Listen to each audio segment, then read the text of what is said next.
Welcome to Blue Tinted Glasses, the home of Leicester City talk on YouTube.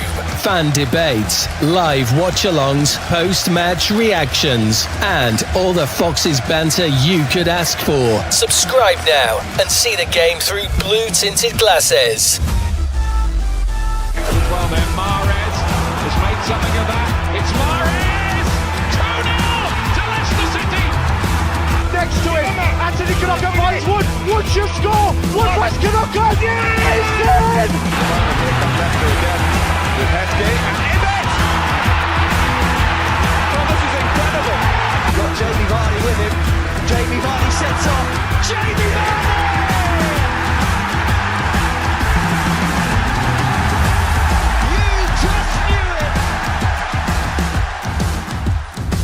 Blue Tinted Glasses, the home of Leicester City talk on YouTube. Good morning, everybody, and welcome back to Blue Tinted Glasses for Good Morning Foxes. And it is a good morning, Foxes, today because Leicester City picked up 3 points away from home. Although the performance was, we'll talk about it all, of course, and we'll get into it. Everybody in the chat as well, make sure to get your comments in, make sure to hit the like button and subscribe as well. And thanks to Jack, we will be showing a copyright-free Jeremy Monga goal. Not Jeremy Monga, Abdul Fatawu goal. Monga last week, wasn't it? Monga last week, Abdul Fatawu. So yeah, make sure to get the comments in. Before we get started, Kate, morning to you. How's things? Yeah, good, thank you. I missed the game yesterday. I was at the Long Road Festival yesterday. So I've just watched the highlights and stuff this morning. So yeah, good win. Awesome. Absolutely. Steve, Elm, whatever you want to be called these days. What's going on, mate? How are you? Yeah, not too bad. I watched the game in a pub surrounded by Spurs fans. So it was quite loud for them. But, you know, I did shout when we scored and then I settled back down to be very quiet again after that because it was terrible. Yeah, it wasn't the greatest of games, that's for sure. Jack, as always, he was there at the game, mate. What's going on with you? How's things? Good. Yeah, it's good to see us win. And I think it was much needed for us yesterday.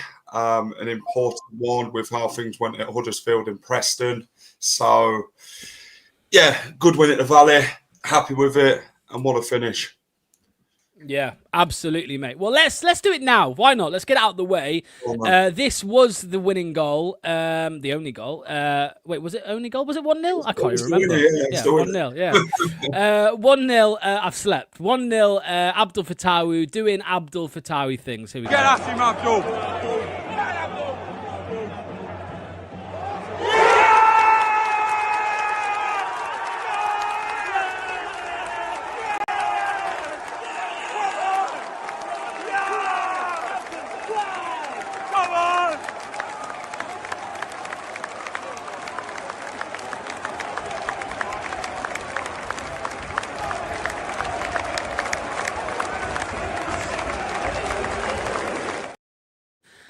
There we go. As Abdul said in pre-season to Owen after the Fiorentina game, it's just what Abdul does. They were his words then, and he did it again. Not the greatest of performances from Abdul, but he scored the winning goal. That's all that matters.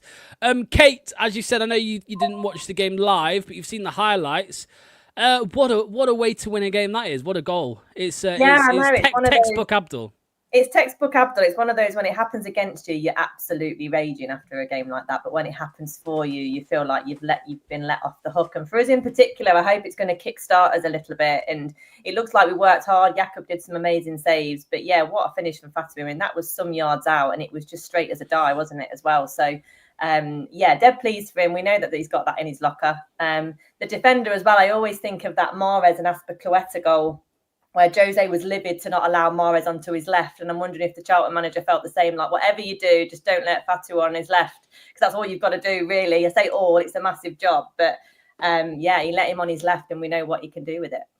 Yeah, I mean, Steve, it was a good way to respond for Abdul because rightly or wrongly, he got a bit of shit last weekend after the Preston game and he put his post out online, you know, asking for more support from the fans and stuff like that. I did see that last night after the game as well. He did post thank you to all of the support. You know, great support from the away fans. But yeah, mate, I mean, it's what you'd expect from a team like Leicester who've got relegated. We have we just have these we're going to have these moments of quality from incredible players who when we're not looking so good and when it's 0-0, they're going to come up with a bit of magic like Abdul did. Well, yeah, I think it's a sign of a team that chases for promotion, is that if you can pick up a result when you don't play well, then that's always a positive, especially against teams that you're expected to beat going into it. I mean, with the goal, I don't know about anyone else, but I often get a little bit frustrated with Abdul when he cuts inside and he shoots, because 9 times out of 10 he puts the ball over the bar, and you're like, oh, come on, mate. But luckily, a bit of magic is all you need sometimes, and it is nice to see him sort of scoring the goal to send the fans wild, because he deserves it, that's for sure, because he's the only one that you can really look at and say we need to keep him at all costs. He's the one that gives you the smile on your face after the end of the game. Yeah, well, you saw him dance there, like he does, always smiling, always laughing, always dancing. But no, Jack, I mean, Steve's right, isn't he? Even yesterday, there were a couple of, there was one where he shot from like 40 yards out, and it was just pathetic. It just bounced off the defender, and it's like, maybe, I felt Jack, he was getting a little bit frustrated yesterday, especially off the back of last weekend where he had a poor game, like they all did, not just Abdul, and he didn't really have much success. But I thought yesterday he was better. I think he had, because last week he had that Thierry Small, the Preston fullback, who was just rapid, and Abdul couldn't really beat him. Whereas I think he had a bit more success yesterday with his fullback. Yeah, it was a bit. I think he got frustrated in the first half, to be fair. They'd doubled up on him, and he was like, I want to go more direct, and he did. He ended up doing that a lot more. Marty had to change the system to be able to fit Abdul, to see what Abdul can do a lot more of, and he did. But yeah, great finish. Nathan Jones, put some salt on your name, man, mate, because that guy doesn't do it. It's not a 1 in a million shot, Mr. Jones, but we've seen it many a times. Bournemouth away, Southampton at home, Fiorentina at home. We've seen it many times, my friend. So that's just not a one-off. So don't go bitching and moaning after that result. But yeah, he's got that in his locker. It was great to see him smiling yesterday. I want to big up Caleb Okoli as well, because I didn't think that guy's got dance moves, mate. But if he can keep bringing them out and enjoying I'm all for it. Yeah, he joined in there.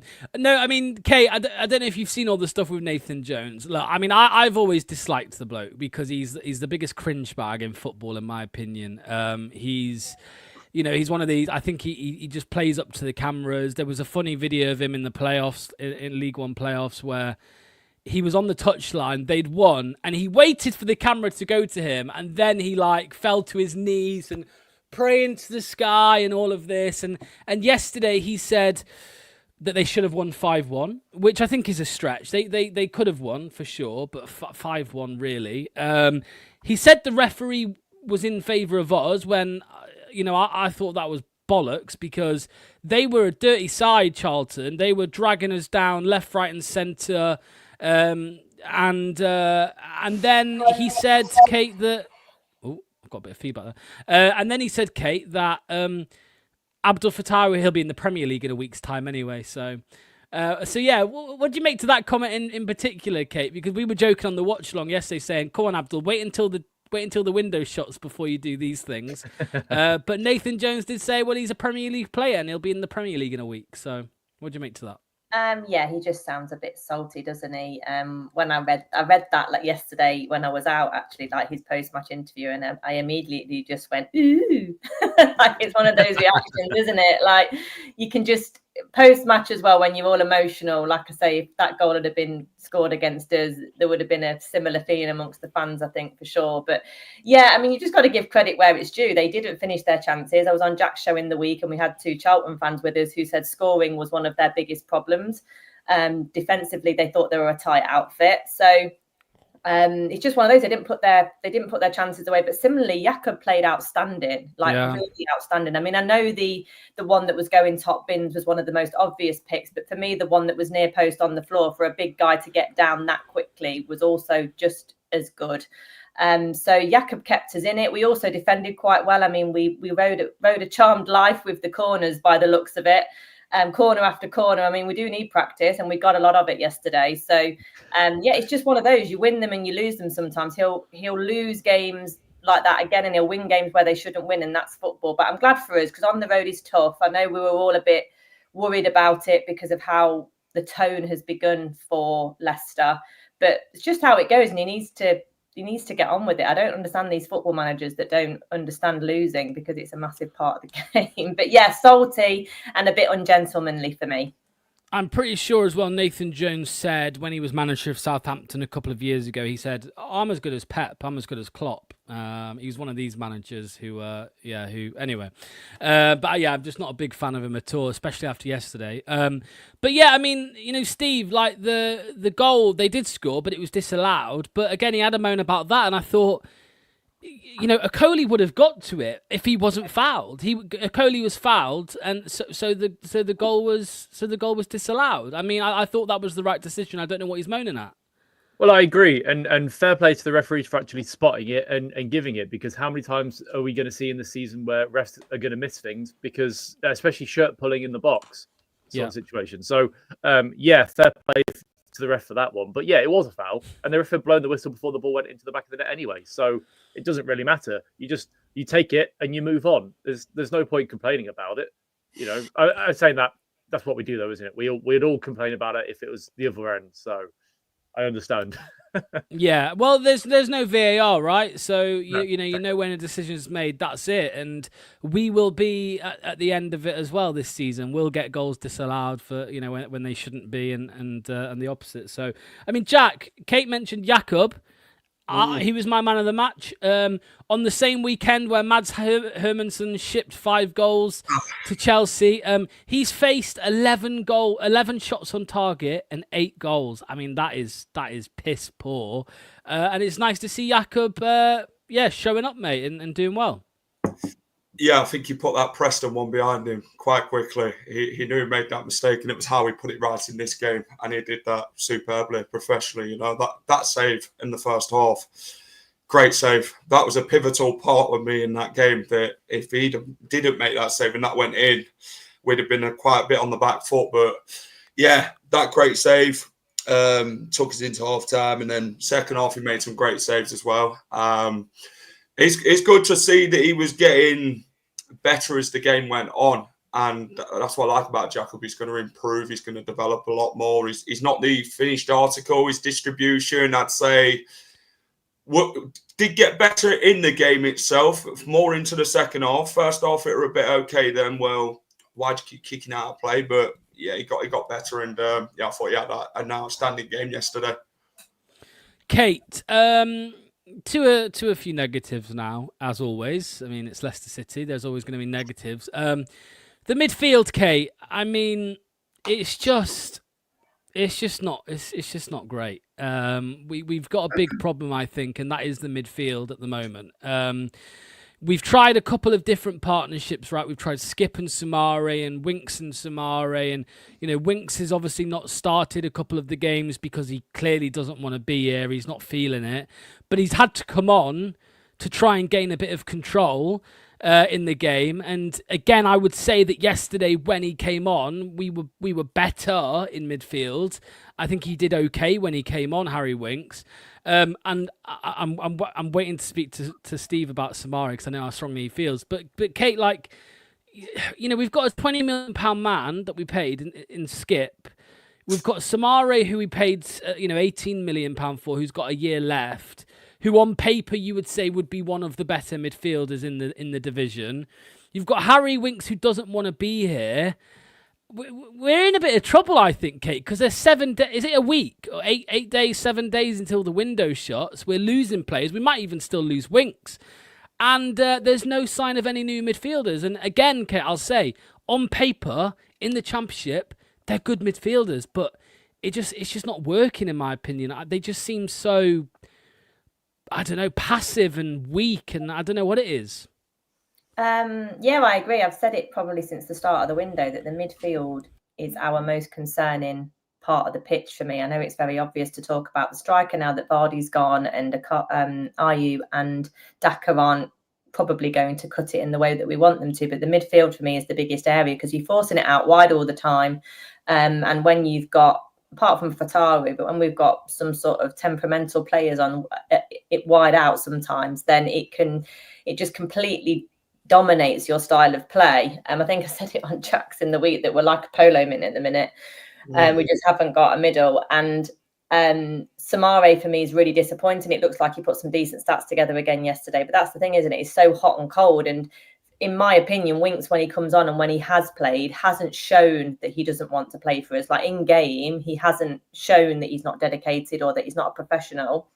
His behaviour outside of it, in terms of, you know, walking down the tunnel and not celebrating when he scores, is another thing. But yeah, we really need to sign a midfielder. I think it's just more that midfielder that almost dominates the centre circle, that just is the person you pass to that can just spray it around the pitch, and that sort of not creativity even, but the start of every attacking move. We don't have a start of every attacking move, and that's just a real problem for me, really. And Winks is the only starter. He's the only starter that you can think of, because those other two, it's just a roll of the dice every time, and you don't know what Samare you're going to get. I don't think Skip, he's a nice to have kind of fringe steady Eddie, if you like, but he doesn't really offer anything specific for what we need. And it's worrying. I think for me, that's number one in the window that we have to sort out, but whether we will, I don't know. Steve, before we talk about Samare, I mean, you know, where's your head at with Winks at the moment? Because I think Kate's right. Like when he's on the pitch, I think he's getting stuck in. You know, I think he's playing well. I think he's doing a lot of running. And I think this season so far, like he's been our best midfielder in the opening few games. Like when he's come on or when he has started, he has been the better of the three out of him and Samare and Skip. But I still think he just doesn't want to be here, Steve. And there is a risk that we do lose him. And you know, Ricardo coming back, I suppose, is a bonus, because you know that he can probably play in that pivot role and contribute well. But yeah, I don't know. What are your thoughts on Skip at the moment? Because I'm slightly concerned about the situation. So if you take out Winks, we're only left with three central midfielders, including Abdul, that can do a job in this league. So that's worrying in itself. Bilal, you mean? Sorry. No. So if Winks leaves, because he was linked to Valencia, wasn't he, in Brentford? So if Winks does leave, we've only got Samare, Skip, Golding, I guess, and Hamza as central midfielders, and that isn't a good enough central midfield in this league, let alone the Premier League. I agree. When Winks comes on, he shows that added bit of quality. You saw him yesterday in the sort of 89th, 90th minute when he was chasing after the ball and doing a couple of pirouettes in the midfield to get loose and setting off the winger down the side, which obviously Daka then fluffed his shot, but it's Daka.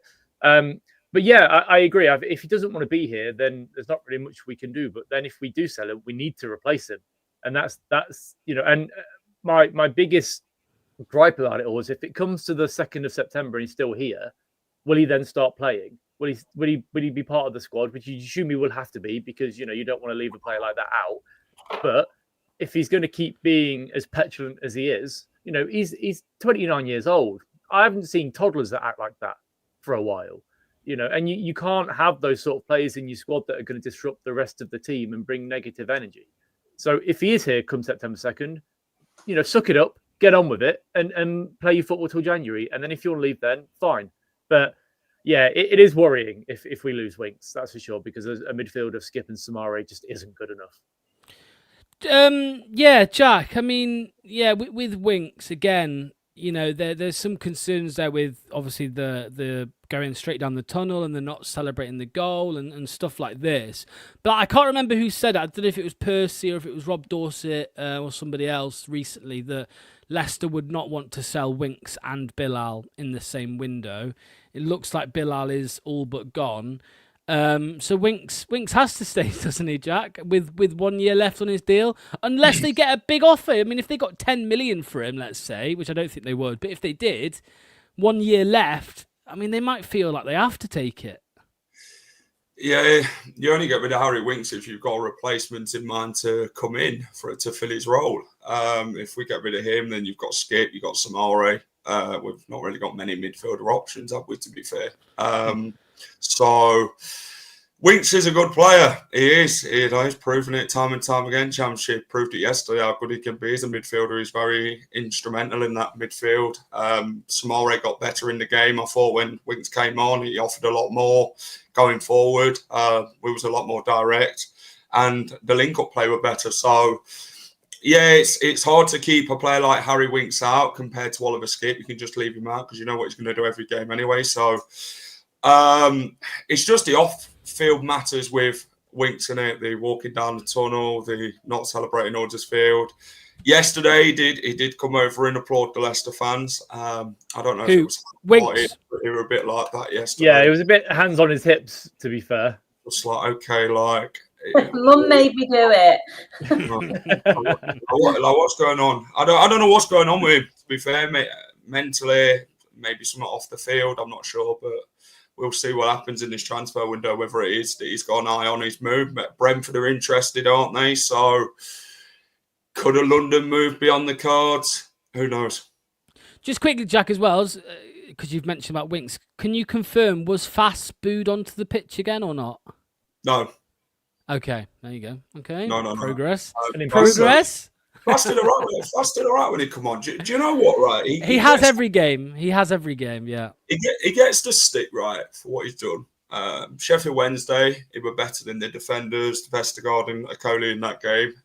The Preston game, he come on at least, gave it a go a bit. I know he sticks his arms in the air like I just don't care. But then yesterday, come on and did a job again. So I just think Fass's problem, he's got an ego. And he needs to sort of get rid of that because it affects his game quite a bit. Yeah.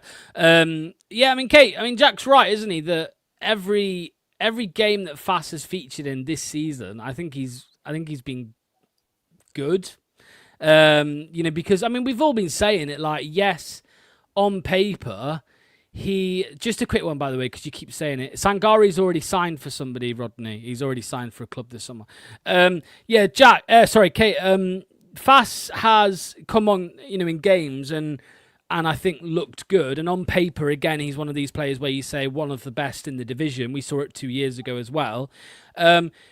I personally felt there was a relationship between him and the fans that was just beyond repairable. But maybe I'm wrong. Maybe it can be repaired. Although I still think that he will be wanting to leave. And we heard from Fabrizio Romano the other day that Besiktas might be interested in him. I just think, Kate, with Ben Nelson, with Caleb Akoli, with Yannick Vestergaard, Bade Aluko, sorry if I'm Suter to come back in the future.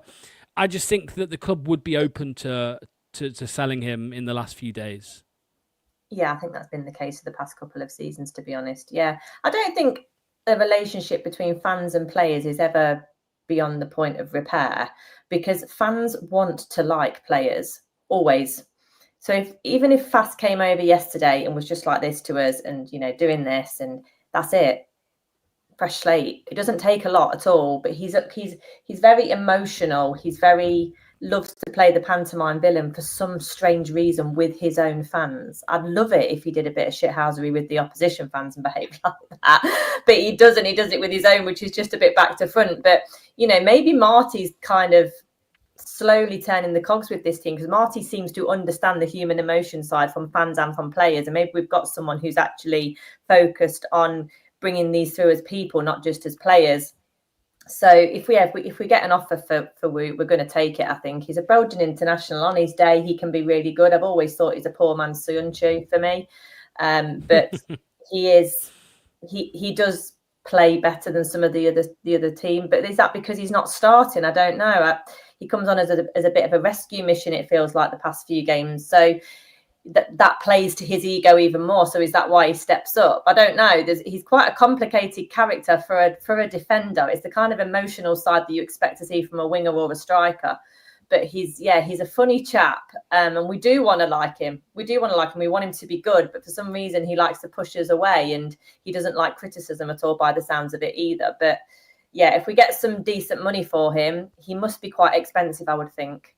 He's probably on an older contract potentially. And when we signed him, his stock was a lot higher than it is now. So, but yeah, we've got plenty to come in. I want to see more of Ben Nelson, really. I don't like that he's not been played since that cup game because he didn't do great there, and I think he needs to get back in the saddle as soon as possible, really. Yeah, I mean, Steve, with Fass, like, he's Marty said after that game against Sheffield Wednesday, where he scored, Marty said that that it's a clean slate. He's spoken to Wout Fass. He knows where his head's at and stuff. And I think the fact he's not starting games probably suggests that he does want to leave. Similarly with Winks, right? That his head's not completely in it. But again, if you let him leave, Steve, do you have to bring in another centre back? Because I think Fass, he hasn't got 1 year left. I think he's got 2. He's still got 2 years left. So it won't probably be a priority to sell him. I think the club's priority at the minute is selling the ones that are out of contract next year. Yeah, I agree. And it's the same sort of situation with Winks, where come September the 2nd, if he's still here, you'll probably see him more often in the starting 11, because he is, annoyingly, he's still our best centre-back. And you can see that, and I think he would come on and replace potentially a Coley in that central defensive spot, really. But yeah, I mean, ideally, if you were to sell him, you'd want to replace him with somebody. But we have got decent backups. We have got Ben Nelson, who I'd like to see more of. I agree with Kate in that point. We're not moving Vestergaard on, that's for sure. Harry Suter will be back in the new year. So, there is options there. And I mean, if you can get £20 million for him, which I think it'll be sort of 12 to 14 at most, maybe even less than that, depending on a loan to buy obligation sort of thing. If he doesn't want to be here, I've always had the impression, if you don't want to be at the club, then leave. Simple as that. Yeah. We don't need that energy around the club where even if you're playing for the under-21s, you can still leach it into the squad, because that's where all the mates are. Yeah. Danke, I think Suter's back, towards the end of the year. Was it his Achilles that he did, I think? Yeah. I think it's November, December time he'll be back for sure. So yeah. Jack, I mean, the fullbacks, mate, what are you thinking about them at the moment? Because obviously Victor Christensen's injured. Ricardo's just coming back from injury, hence why he didn't start. Bade Aluko, I think, picked up an injury in the under-21 game the other night. Woyo Koulibaly he just doesn't exist. I don't know where he is. Do we need another fullback, do you think? Because at the moment, Hamza and Luke Thomas, I mean, they're the ones that started yesterday because JJ's injured or leaving, or both. Leeds United were interested in him.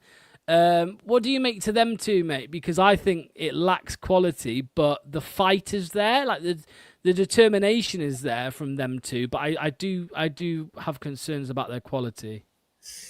Yeah, the fight's there for sure. You've seen Hamza get really stuck in and get some blocks in the second half yesterday. I thought Hamza had a good game.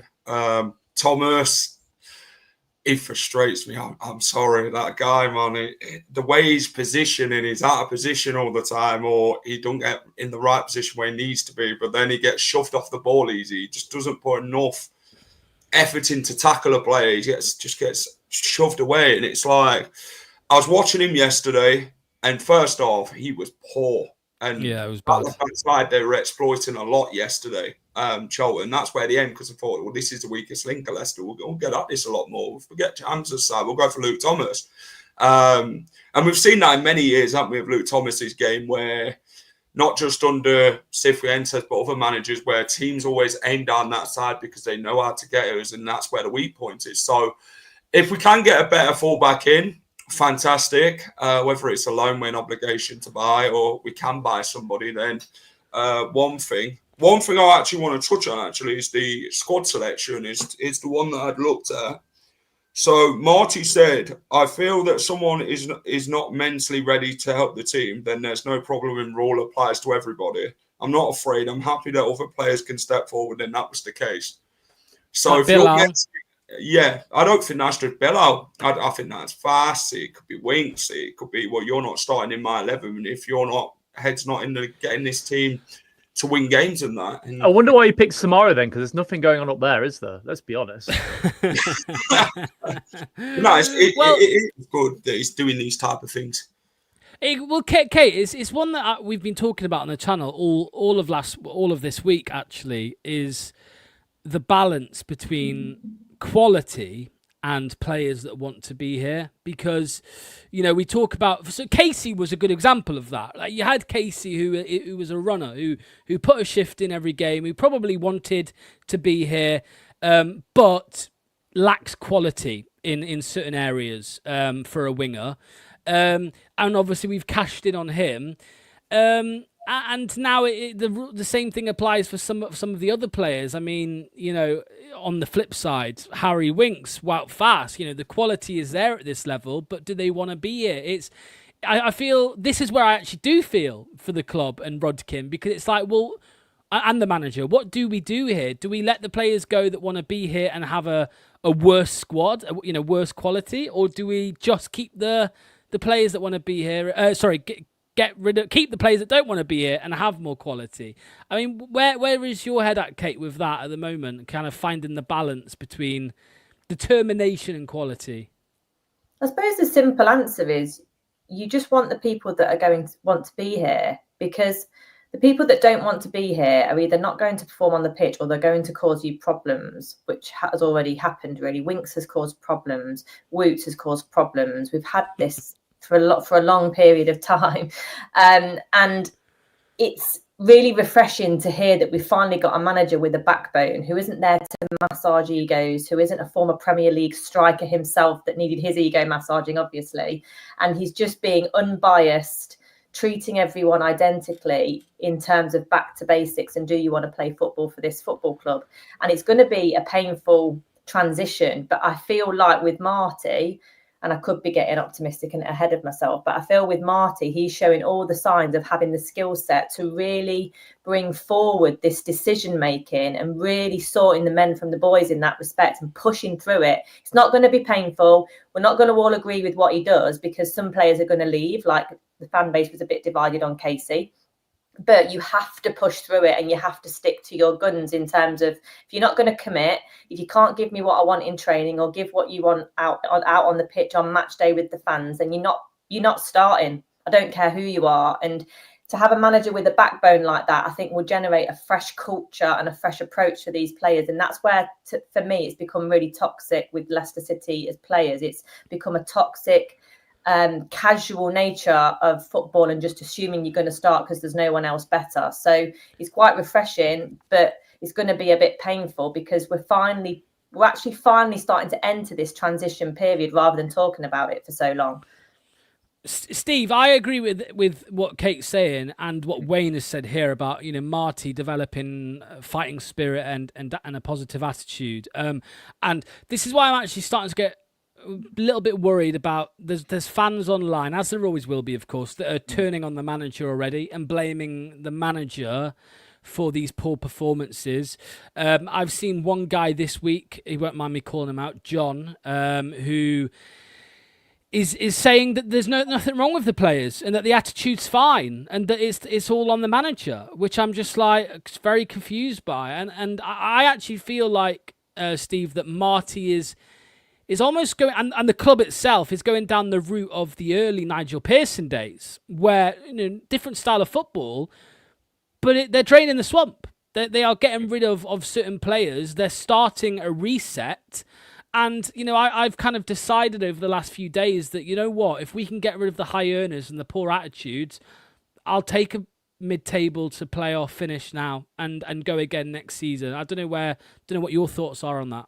No, I agree completely. I think if you look at the issues that we've had in the previous years, is that you look at Cooper and Ruud van Nistelrooy, they weren't strong enough in the dressing room to command these players. And Marty's come in, and as long as he's got the backing of the board and the ownership, that it doesn't matter if there's player power that tries to go above his head, because he's our manager and he's here to stay. He's saying the right things. There's not many managers that I've seen that have been Leicester managers that have come out and said that I'm not going to play players that aren't in the right mental headspace. That the fans have the right to voice their opinion if they don't agree with how the team's playing, and that the players need to do better. So I'm fully behind Marty all the way to the end of the season, even if we don't go up, I'm still come next summer. We're going to be in a lot better financial situation with all these big players leaving on big wages, and he should have some money to spend.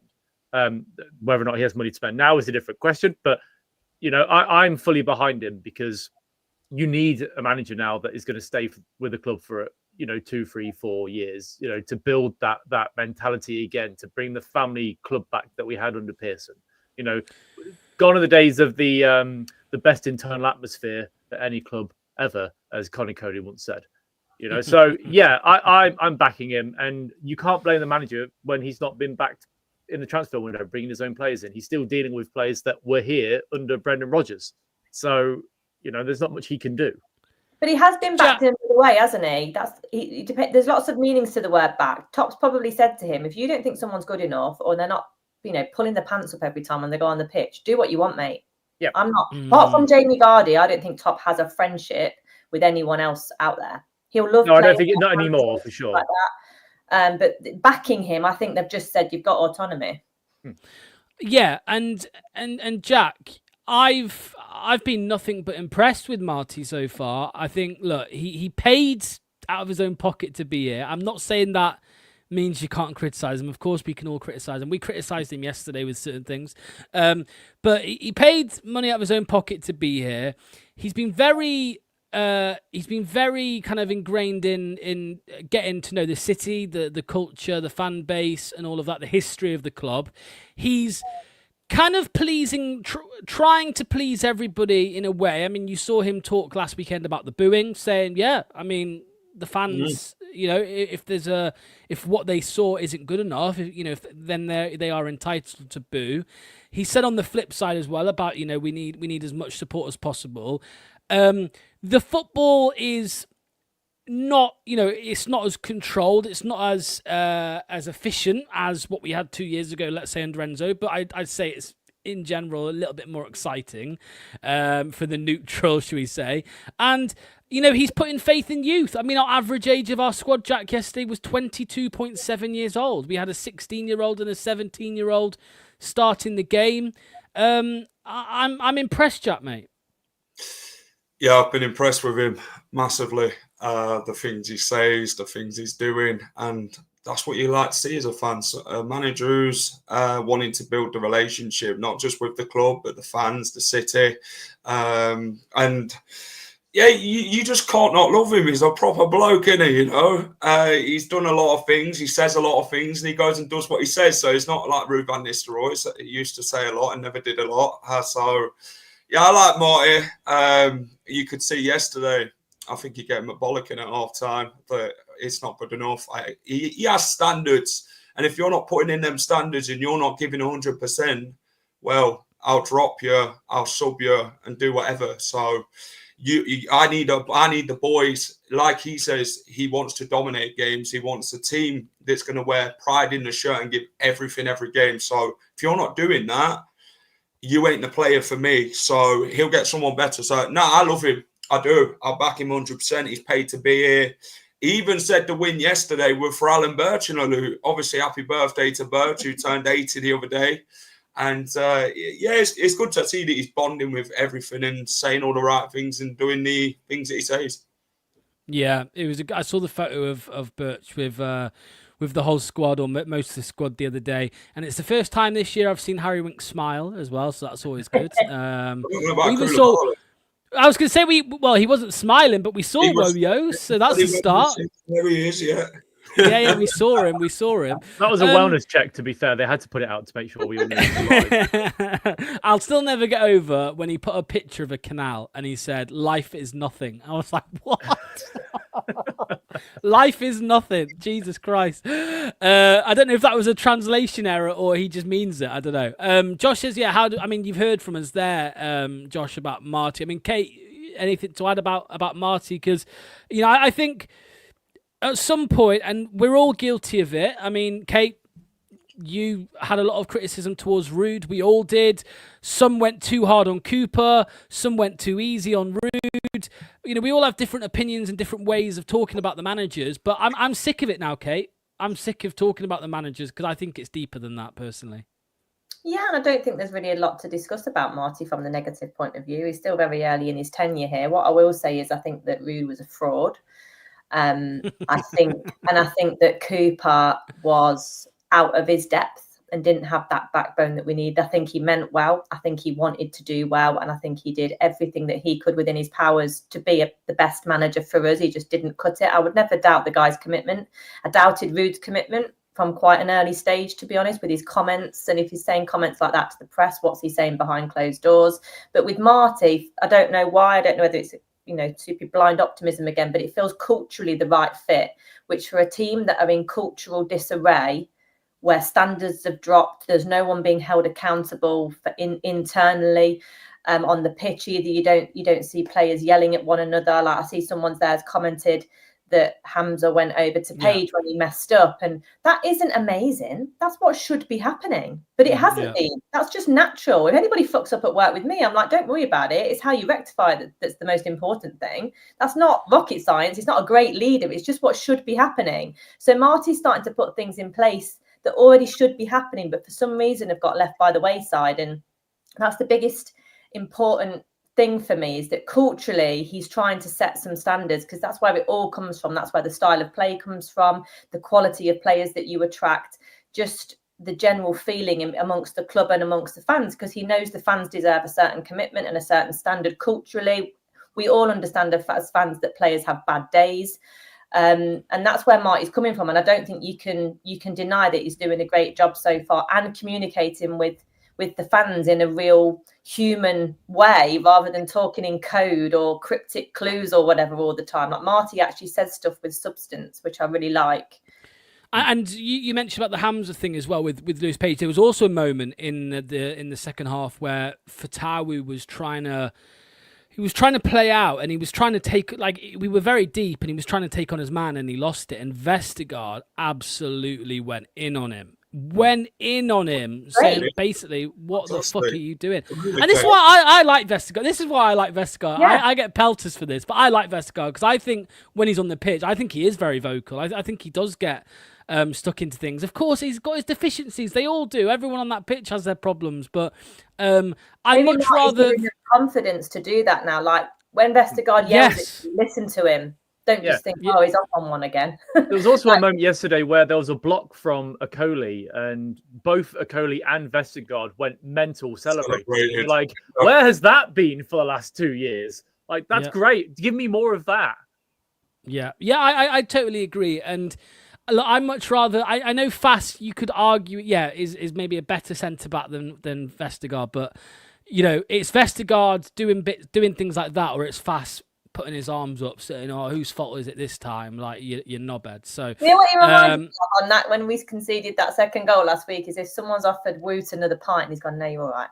No, I'm all right. Thanks. I'm good. I've got a pint. Thanks. Shocking. Apparently, Steve said here Hamza gave the Charlton fans some shit too. Yeah, they were singing like Premier League, you're having a laugh, and he was doing the Jamie Vardy 1-0 sort of thing.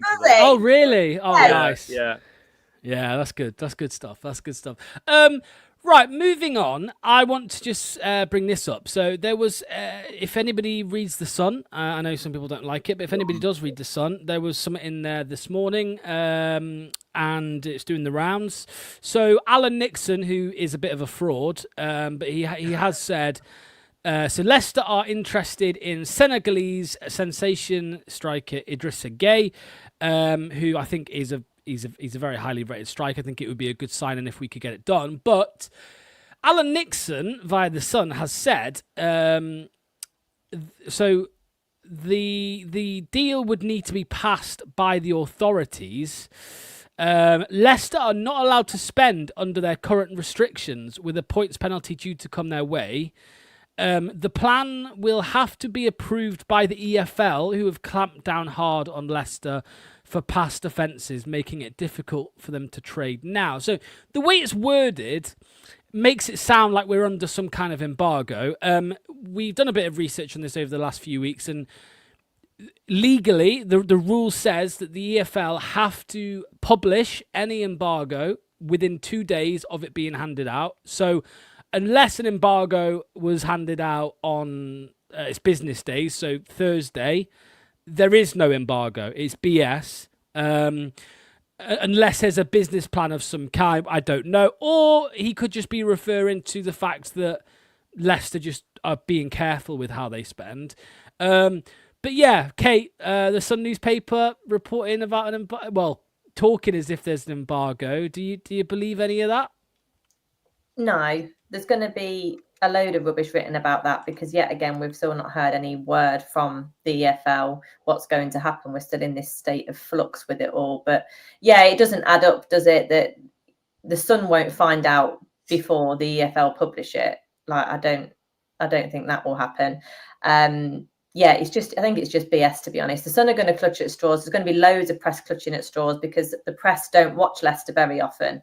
The press don't really care about Leicester. So now that they're seeing actually there's quite a few sales going on, what story can we thread together to make it fit, if you like? So I think there's going to be lots of BS written over the coming weeks before we find out our fate, really. And I think there's, for some reason, loads of clubs can't wait for Leicester to suffer some serious fate, which I don't really understand.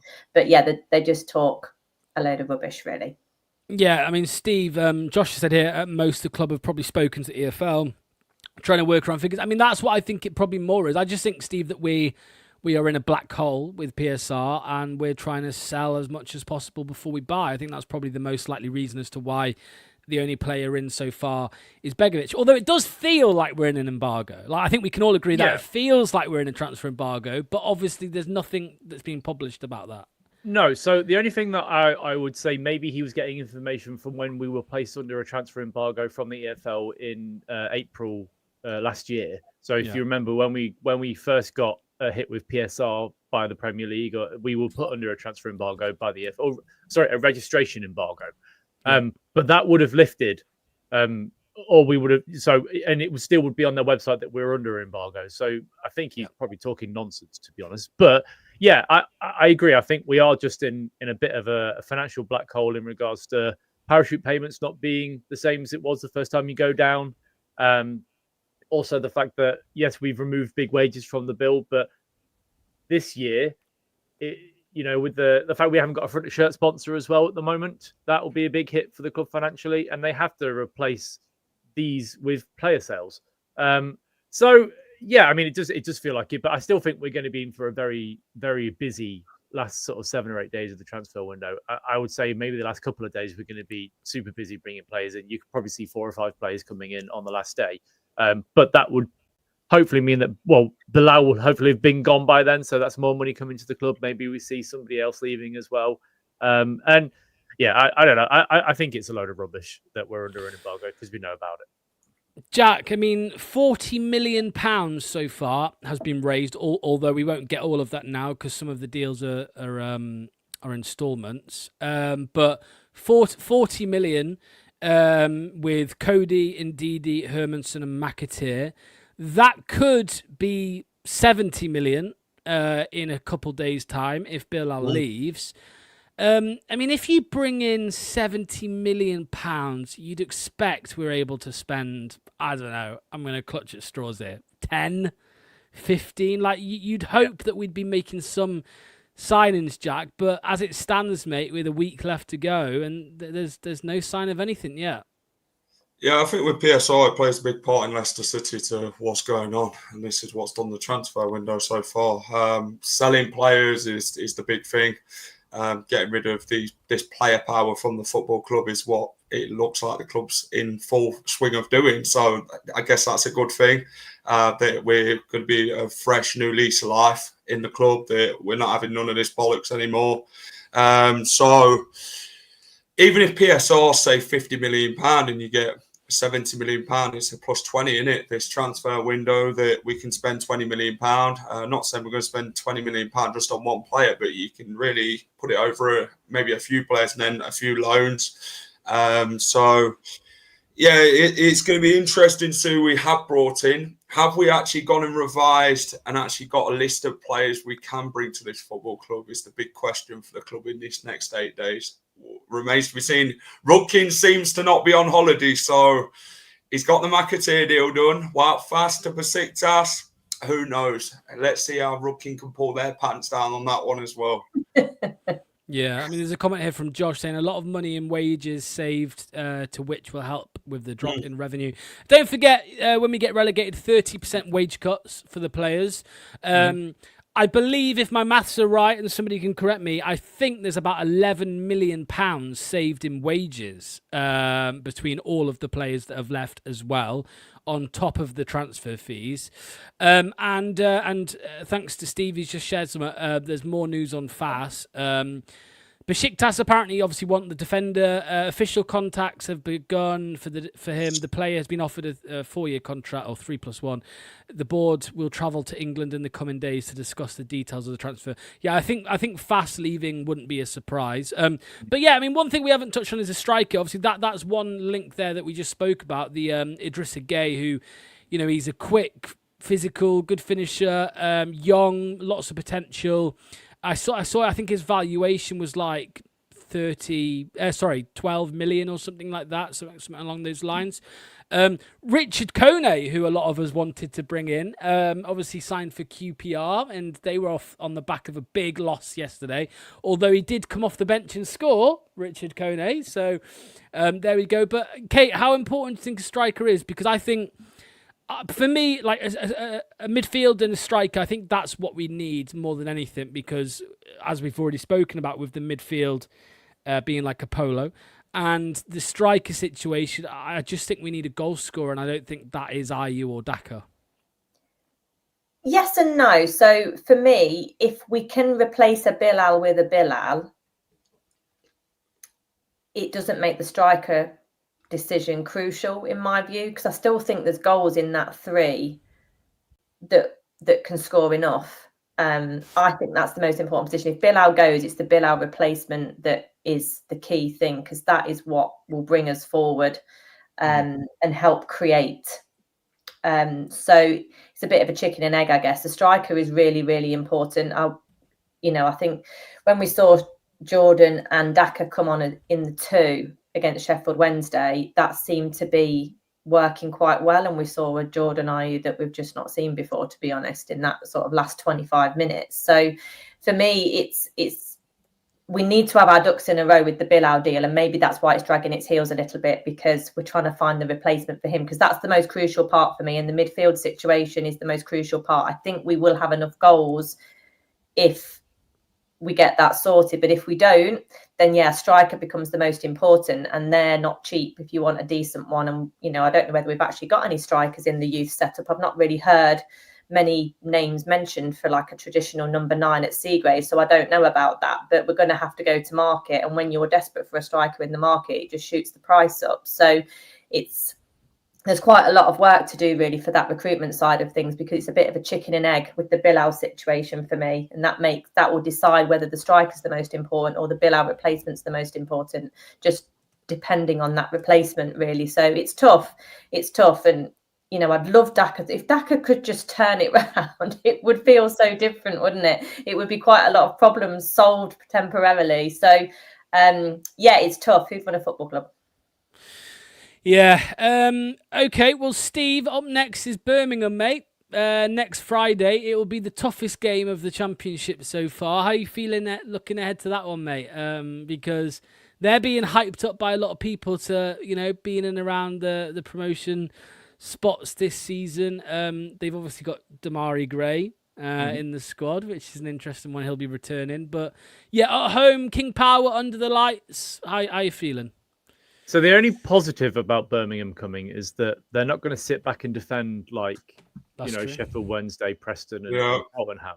So I like to think that gives us a bit more option, a bit more freedom to play football. But I mean, I'm not going to lie, they do scare me as a team that have come up and hit the ground running and are playing some good football and have a very exciting squad. I'll be honest, again, Damari Gray coming up against Luke Thomas, that gives me nightmares. I mean, we know how bad Damari Gray can be, but also how good he can be at times. So, oh, God. But, yeah, I'll be there. I'll be there ready to scream and pull the rest of my hair out and look a bit more like Oliver Skip every day come the final whistle. But, I mean, look, I'm hopeful that this win will sort of push a bit more confidence into the squad, and with a team that's going to attack a bit more, maybe it will help us play a bit better. But I agree with what Kate said. The creativity in the midfield, in the attacking midfield area, is important. We have to make sure we get that balance right. And if Bilal it hasn't left by then and he can play, great. But who knows? Who knows what Leicester team will turn up?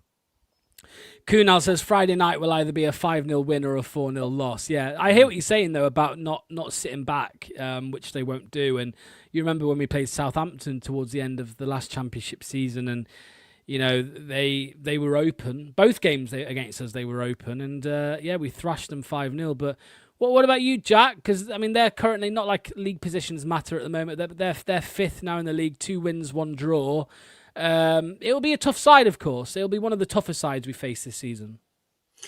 Yeah, it's a tough side, like every game in this league, but it's how you plan and prep well in this game to taking Birmingham on, you know. No side's unbeatable, so that's how I see it. So the thing is with Leicester, we've got to play well in the game. We've got to set up well, pick the right team, and go and give it our all. Birmingham play like Leicester, don't they? They're very... they're not defensive. They like to get out and attack. And yeah, Damari Gray against Luke Thomas, like Steve said, it's a bit of a... seen the Charlton player ripping Luke Thomas to shreds in that first half. If Damari Gray's going to do the same thing, I'd be kind of worried. But if James Justin's fit and he doesn't go to Leeds, then we can stick Justin out on that left and then Ricardo out on the right. So maybe that's the way we go about it. But no, I think it's a tough game. But I think it's one that we can go and win. We've got the momentum, and we've just got to keep that going now. Kate, are you looking forward to a Friday night under the lights at the King Power? Yeah, I'm very much looking forward to it. I'm going to say it really to not hopefully jinx it, but I thought Damari Gray was absolutely dreadful for us. I really did. Apart from when he scored after Vishai died. That's the only moment I remember of Damari Gray being good. He was one of the most frustrating players. That will definitely mean he'll have a good performance against us, I'm sure. But if, Damari versus Luke, I think that actually could be a decent battle. I don't think either have the quality. So I think Luke, arguably, well, not even an argument, Luke has more commitment. I never saw commitment from Damari Gray. So it'd be interesting to see what happens there. Fighting over a kebab? Say again. 2 homeless people fighting over a kebab. It could be. It's already fallen on the floor. Yeah. It's been rolled on the floor for days. It's just there. But yeah, I'm looking forward to it. Friday night, it should be feisty. I really hope there's an atmosphere. I know we all talk about the atmosphere at the KP being not what it was, but night games do tend to be a bit better. And it's Birmingham, isn't it? It's fairly local. I think they're full of esteem and they're full of confidence, aren't they? And feel the kings of the castle, especially with this documentary doing the rounds. They feel like they're in the hot seat at the moment, and I really hope we can end that on Friday night, to be honest, and just show them who's boss a little bit. Interestingly, Ipswich fans are questioning Kieran McKenna. Kerno Tractor Boys says, love the content. All 3 relegated teams struggling. Fans here starting to question McKenna. Looks like he is Russell Martin version 2. After £180 million spend, no improvement in squad from a Div 1 side. They also signed Casey McAteer, who, I just don't think Mr. Sitter yesterday, someone said, I read. That was Manny just being dramatic. That was just Manny. That doesn't sound like Manny. He didn't miss a sitter. He missed a chance, but it weren't a sitter. It was just Manny trying to justify why it was right to sell him. That was all. But no, I don't think it's an impressive signing. 13 million, I think. 12. Well, 12 million rising to 14. I think that's another. I think we've had the pants down. I don't think he's worth that at all. But yeah, English tax and all. Well, not English, but you know what I mean. Homegrown tax. Okay, we're going to end it there. Thanks to Kate, thanks to Steve, thanks to Jack. Just a little update. Tomorrow, we are not live with a call-in show for the first time in 9 months. We're a bit busy tomorrow, so we will be back on Tuesday for the analysis. However, we do have a video coming out in about half an hour. It will be Tom's match review, Tom's thoughts on the game. I think he's on a beach during the video. I think he's on a beach somewhere. I don't know where he is, but anyway. So stay tuned for that. That'll be out in literally half an hour, maybe even less. So cheers all. Cheers to Kate. Cheers to Steve. Cheers to Jack. Jack, you got a vlog out, I'm sure, from which we had the Fatawi goal from. We'll play that as well one more time at the end, and then you can go and watch Jack's full video. What was the food review today this week, mate? What did you have? There was nothing really around the ground. It wasn't really open. So we ended up heading to Popeyes. I ended up, is it the KFC type of? Yeah.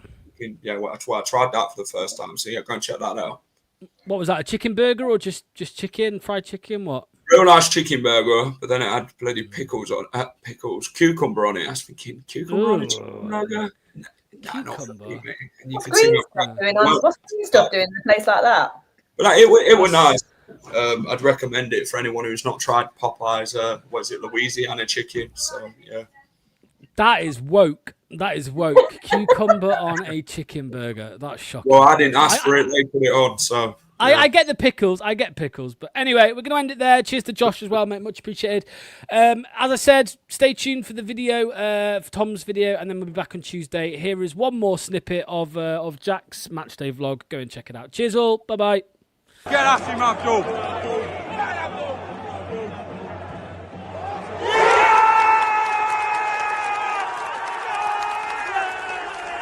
Massive thank you to today's sponsor, Match Bingo. Over 200 grand has been paid out to players so far by taking sports betting, football and bingo and combining them into one amazing app. Make sure to get your bingo card for any Leicester City game in the upcoming season. Click that link in the description or via the QR code on screen.